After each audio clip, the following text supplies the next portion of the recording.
অসম সাহিত্য সভাৰ উদ্যোগত লেখক শিবিৰ যি আয়োজন কৰা হয়, সেই লেখক শিবিৰ এইবাৰ দ্বিতীয়বাৰ বাবে আমাৰ কাৰ্যনিৰ্বাহকে কৰিছিল।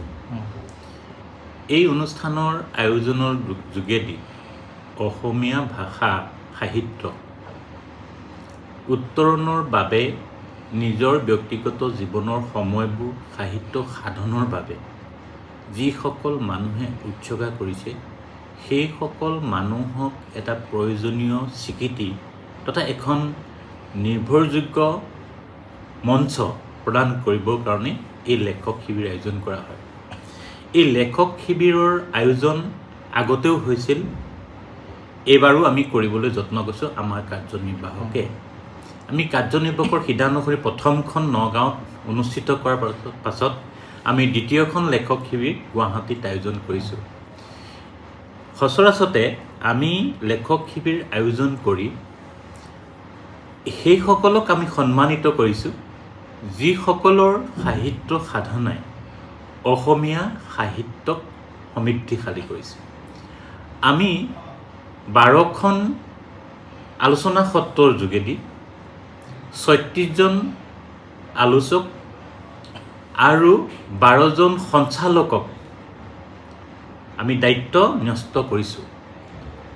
সেই কেইজনৰ যোগেদি, সঞ্চালক আলোচকৰ যোগেদি সমগ্ৰ অসমীয়া সাহিত্যৰ সেই বিধাসমূহ 12টা বিভাগ, তাৰ ভিতৰত কবি আছে, কাব্য সাহিত্য আছে, নাট্য সাহিত্য আছে, ক্ৰীড়া সাহিত্য আছে, গীতি সাহিত্য আছে, সেই সকলোবিলাক বিধাৰ আমি এটা স্বীকৃতি প্ৰদান কৰিব বিচাৰিছোঁ।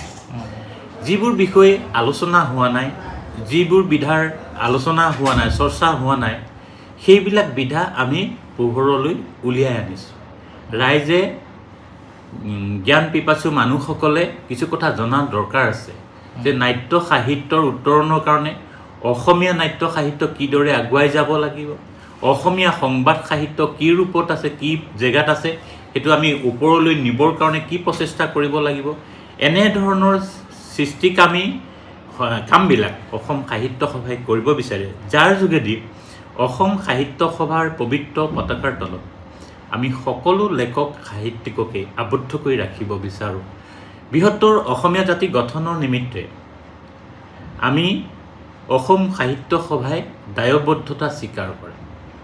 পাহাৰে ভৈয়ামে থকা, বৰাকৰ ব্ৰহ্মপুত্ৰৰ পাৰে পাৰে থকা সকলো জনগোষ্ঠীক আমি বৃহত্তৰ অসমীয়া জাতি গঠন কৰিবৰ নিমিত্তে অসম সাহিত্য সভাৰ পবিত্ৰ পতাকাৰ তলত আমি আবদ্ধ কৰি ৰাখিব বিচাৰোঁ।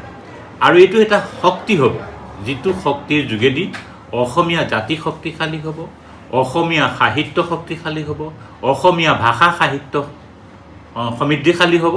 সমান্তৰালভাৱে আমাৰ থলুৱা জনগোষ্ঠীসমূহ, থলুৱা ভাষাসমূহ, থলুৱা সাহিত্যসমূহ সকলো সুৰক্ষিত অনুভৱ কৰিব পাৰিব লাগিব। এই ক্ষেত্ৰত আমাৰ কৰণীয় আছে। এই চৰ্চা কৰিবৰ কাৰণে নিৰ্ভৰযোগ্য অধ্যয়ন লাগিব, নিৰ্ভৰযোগ্য তথ্য আমি সংগ্ৰহ কৰিব লাগিব, আৰু উপযুক্ত মৰ্যাদাৰ সাহিত্য সভাই তেওঁলোকক সুৰক্ষিত কৰি ৰাখিব পাৰিব লাগিব। সাম্প্ৰতিক কালত এনেকুৱা এটা পৰিস্থিতিৰ সৃষ্টি হয় যে যিটো পৰিস্থিতিত কিবা গভীৰ বিষয় অধ্যয়ন কৰা, গভীৰ বিষয়ে আলোচনা কৰাৰ পৰিৱেশ কেতিয়াবা নাথাকিবও পাৰে।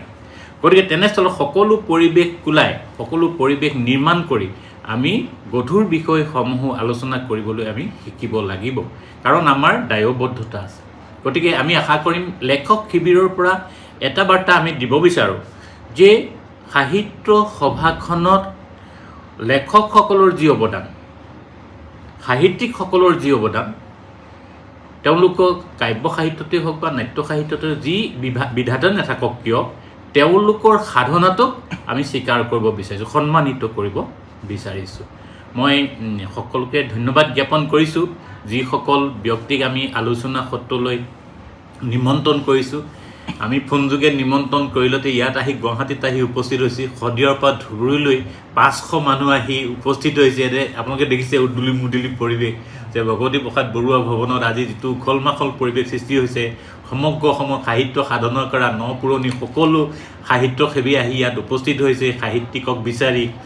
গতিকে খুব ভাল লাগিছে। আজি শিশু সাহিত্যত অভিনৱ আয়োজন হৈছে, সকলো মানুহ আহি মানে উপস্থিত হৈছে দেখিয়ে ভাল লাগিছে যে শিশু সাহিত্যৰ প্ৰতিও মানুহৰ ইমান আকৰ্ষণ কালি সংবাদ সাহিত্যটো ইমান আকৰ্ষণ গীতি সাহিত্যত কি চাব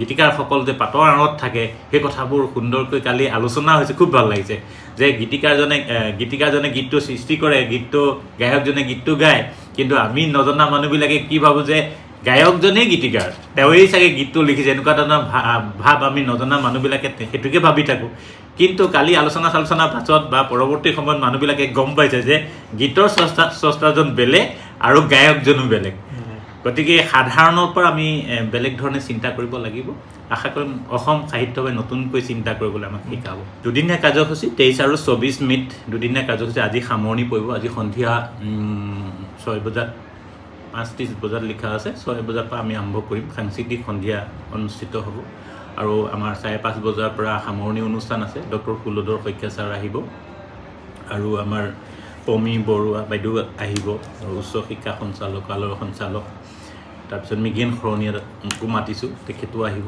গতিকে আশা কৰিম এটা ভাল সামৰণি হ'ব মিঠা অনুভৱ লৈ মানুহবোৰ যাবগৈ পাৰিব কাৰণ বহুত দূৰ দূৰণিৰ মানুহ আহিছে ধুবুৰীৰ পৰাও মানুহ আহিছে আপোনালোকে দেখিছে যে শদিয়াৰ পৰাও আহিছে মানুহ গতিকে খুব ভাল লাগিছে মানে আচলতে এই আয়োজনে অসম সাহিত্য সভাৰ সকলোৰে হৃদয়ত স্থান পাবলৈ সক্ষম হৈছে